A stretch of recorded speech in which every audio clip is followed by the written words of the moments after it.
Hello everyone, সবাইকে সোনামণি learning সেন্টারে স্বাগত। আজকের ভিডিওতে আমি নিয়ে এসেছি রায় ও মার্টিন প্রশ্ন বিচিত্রা থেকে সপ্তম শ্রেণীর ভূগোলের একটি সেট। এর আগে আমি অনেকগুলো সেট করিয়েছি, আজ আমি সেট 7 করাবো।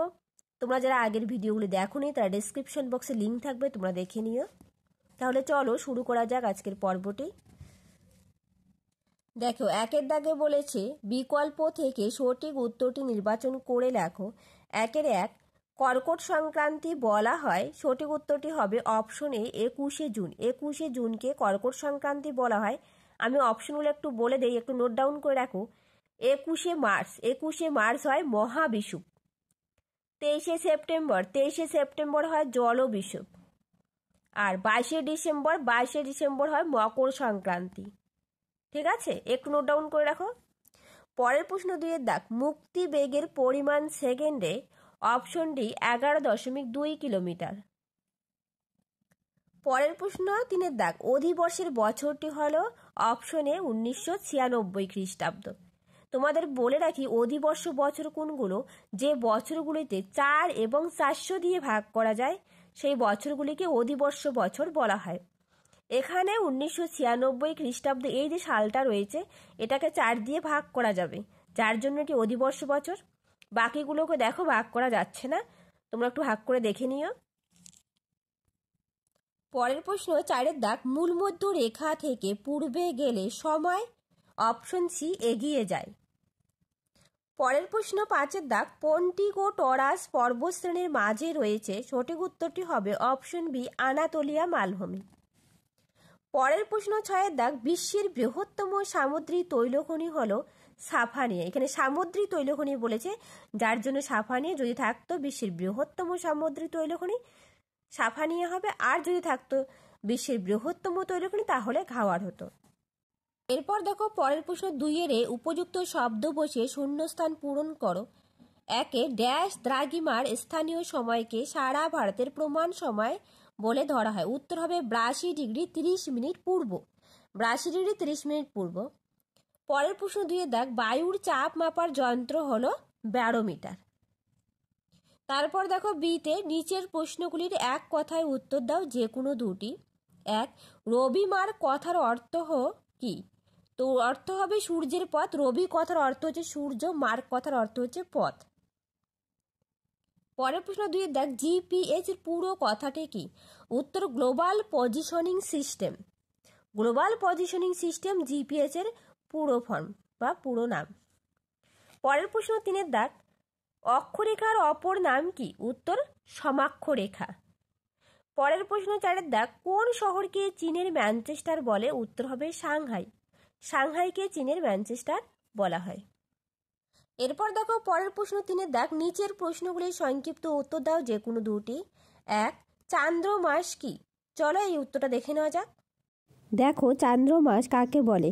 পৃথিবীকে একবার প্রদক্ষিণ করতে পৃথিবীর একমাত্র উপগ্রহ চাঁদের সময় লাগে 28 দিন। এই সময়কে চান্দ্রমাস বলে। এতটুকু লিখে দিবে। চলো পরের প্রশ্ন 2, নিশীথ সূর্যের দেশ কাকে বলে? এই প্রশ্নটা খুব ইম্পর্টেন্ট, পরীক্ষায় আসার খুব সম্ভাবনা রয়েছে। চলো উত্তরটা দেখে নেওয়া যাক।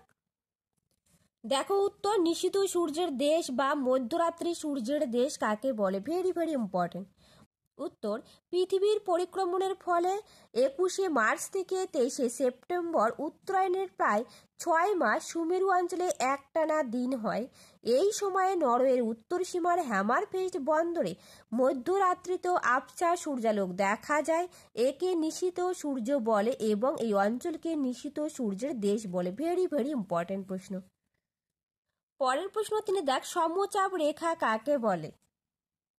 দেখো, সমচাপ রেখা কাকে বলে, এই প্রশ্নটা খুব ইম্পর্টেন্ট। দেখো কতগুলো স্কুলে চলে এসেছে অলরেডি, তোমাদেরও আসার সম্ভাবনা খুব রয়েছে। উত্তর, বছরের নির্দিষ্ট সময়ে জানুয়ারি ও জুলাই ভূপৃষ্ঠের একই বায়ুর চাপ বিশিষ্ট স্থানগুলিকে মানচিত্রে যে কাল্পনিক রেখা দ্বারা যুক্ত করা হয় তাকে সমচাপ রেখা বলা হয়। দেখো কিছু বৈশিষ্ট্য দেওয়া আছে, তোমরা চাইলে লিখতেও পারো, স্ক্রিনশট করে নাও, নাহলে খাতায় নোট ডাউন করে রাখো। পরের প্রশ্ন দেখো 4 দাগ, এশিয়া মহাদেশের উষ্ণ মরু জলবায়ু অঞ্চলে দুটি বৈশিষ্ট্য লেখো।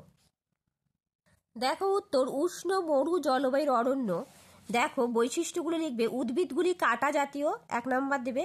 2 দিবে কাণ্ডে মোম জাতীয় পদার্থের আবরণ ঢাকা থাকে। 3 নম্বর দিবে গাছের শিকড়গুলি মাটির গভীর থেকে জল সংগ্রহ করে। 4 নম্বর দিবে গাছগুলি ছড়িয়ে ছিটিয়ে থাকে। এই ছোট ছোট বৈশিষ্ট্যগুলো 1 2 3 4 এরকম করে নাম্বার দিয়ে লিখবে, তাহলে নাম্বারটা একটু ভালো আসবে। পরের প্রশ্ন 4 দেখ, নিচের প্রশ্নগুলির সংক্ষিপ্ত ব্যাখ্যামূলক উত্তর দাও যে কোনো দুটি। একে বলেছে অপসুর অবস্থান ও অনুসুর অবস্থানের পার্থক্য লেখো। চলো উত্তরটা দেখে নেওয়া যাক। দেখো অপসুর ও অনুসুরের মধ্যে পার্থক্য খুব সুন্দর করে দেওয়া আছে। বিষয় দূরত্ব, অপসুর আর অনুসুর। দূরত্ব কত? 4 জুলাই পৃথিবী থেকে সূর্যের দূরত্ব 15,20,00,000 কিমি। আর অনুসুরে দেওয়া আছে 3 জানুয়ারি পৃথিবী থেকে সূর্যের দূরত্ব 14,70,00,000 কিমি। তারপর দেওয়া আছে পৃথিবীর আবর্তন গতিবেগ। অপসুর অবস্থানে পৃথিবীর আবর্তন গতিবেগ কমে যায়, অনুসুর অবস্থানে পৃথিবীর আবর্তন গতিবেগ বেড়ে যায়। তারপর 3 সূর্যের আকার।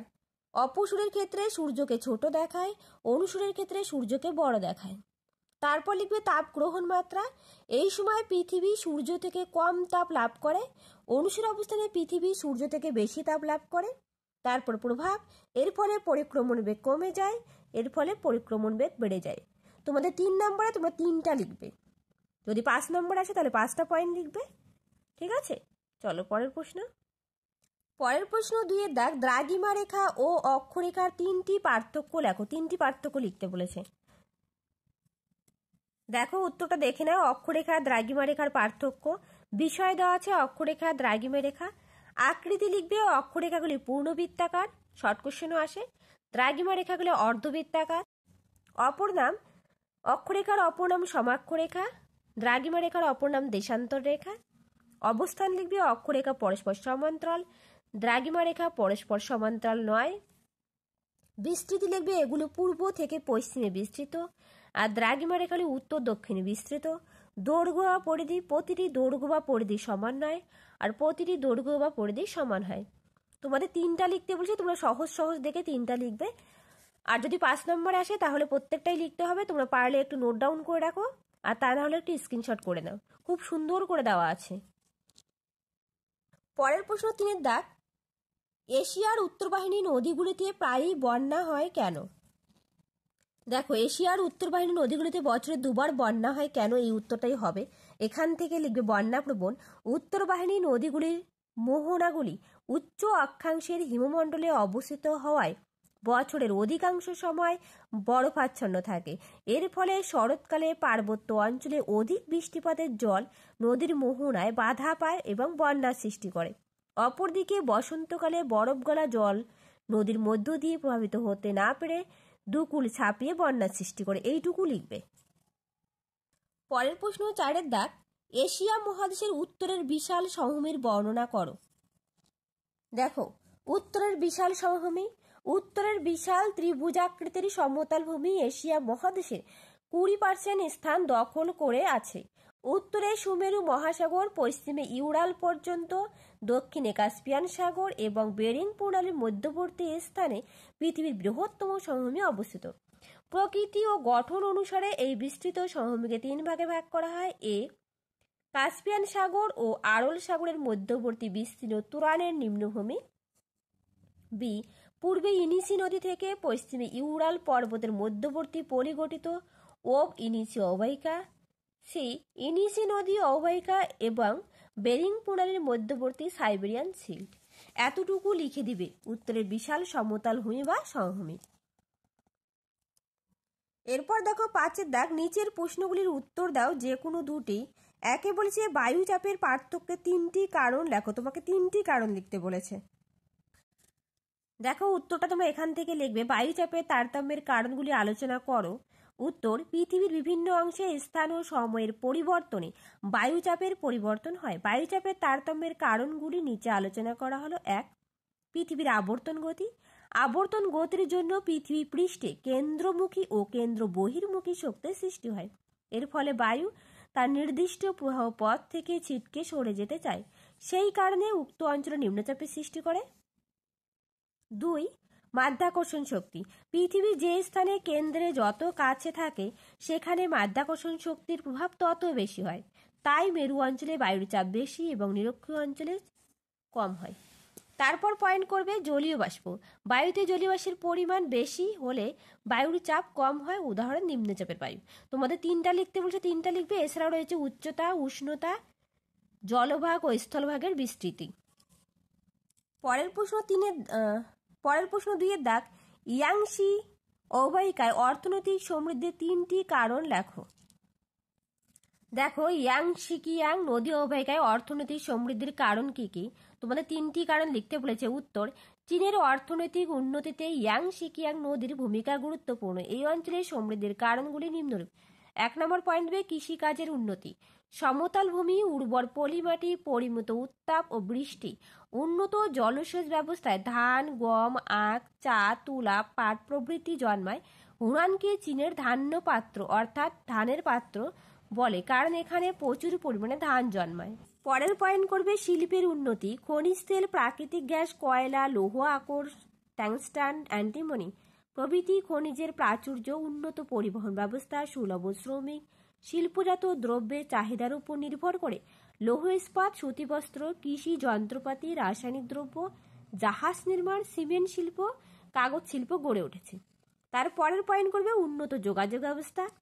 সড়কপথ, রেলপথ, জলপথ ও আকাশপথে যোগাযোগ ব্যবস্থা খুবই উন্নত হওয়ায় শিল্পে এই অববাহিকা খুব উন্নতি লাভ করেছে এবং ঘনবসতিপূর্ণ এলাকায় পরিণত হয়েছে। ইয়াংসিকিয়াং নদী ও তার উপনদী সমস্ত অববাহিকায় আভ্যন্তরীণ জলপথ হিসেবে গুরুত্বপূর্ণ ভূমিকা গ্রহণ করেছে। তারপর 4 নম্বর বিভিন্ন বন্দরের সান্নিধ্য, উন্নত পরিকাঠামো। তোমাদের 3টা লিখতে বলেছে, তোমরা 3টা লিখবে। পরের প্রশ্ন 3-এর দাগ, এশিয়া মহাদেশকে চরম বৈশিষ্ট্যের মহাদেশ কেন বলা হয়? এই প্রশ্নটাও ভেরি ভেরি ইম্পর্টেন্ট, পরীক্ষা আসার খুব সম্ভাবনা রয়েছে। দেখো উত্তর, এশিয়া মহাদেশকে বৈচিত্র্যময় মহাদেশ বলা হয় কেন? উত্তর লিখবে এখান থেকে শুরু করে ভূপ্রাকৃতিক বৈচিত্র্য লিখবে, জলভাগের বৈচিত্র্য লিখবে, তারপরে জলবায়ুর বৈচিত্র্য লিখবে, স্বাভাবিক উদ্ভিদের বৈচিত্র্য লিখবে, জনবন্টনের তারতম্য লিখবে, ভূগাঠনিক বৈচিত্র্য লিখবে এবং সামাজিক সাংস্কৃতিক বৈচিত্র্য লিখবে। এই কয়েকটা জিনিস খুব সুন্দর করে পয়েন্ট করে করে লিখবে। তাহলে আজ ছিল এই পর্যন্ত। পরে দেখা হবে নতুন আরেকটা ভিডিওতে। Thank you everyone.